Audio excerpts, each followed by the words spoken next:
It's the first week of 6A playoffs, so let's head down to Hamilton High in Chandler, where Skyline's taking on Hamilton. There you see Tyler Shough. You'll see him in a minute warming up. These two programs have met before. They met in September on the 22nd, and Hamilton handled Skyline quite easily, 27-17. Shough had a decent game, 251 yards, but this one would be the Jawhar Jordan Jr. Shough. He went off. He had 3 touchdowns all in the first half. You'll see both of them a little bit later in the clip, and finished the night on 21 carries for 234 yards. Here's what Coach Bano had to say about that. If we can get Jawhar going, everything else opens up. If teams can stop us from doing that, then obviously we start to grip and have to throw it around. So like any football team, if you can run the ball, it's going to open everything else up for you. On top of the 234 yards on the ground, Jordan also earned himself 53 yards through the air, being targeted by Shough 5 times.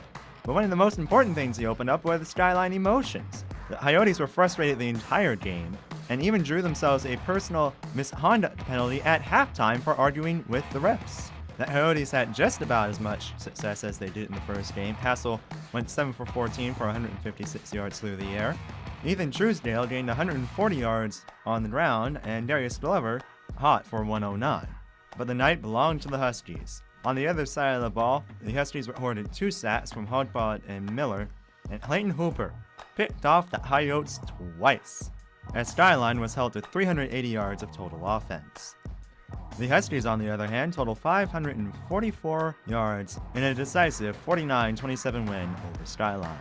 Hamilton High quarterback and Oregon commit Tyler Shough is confident in what the Huskies can continue to do in the rest of the playoffs. I think we can go as far as we in our minds that we want to. We have a lot of confidence.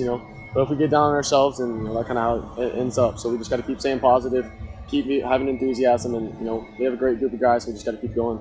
They have a solid defense. Their front is outstanding, probably one of the best we faced this year. So it's always tough, trying to run against them. But once we got our run going, it starts to make the pass easier and vice versa, everything like that. So once you get Jawhar clicking, it makes my job a whole lot easier. Week 2 of playoff action will find the Huskies facing the Perry High Pumas in a rematch of an October shootout. Hamilton lost 65-63.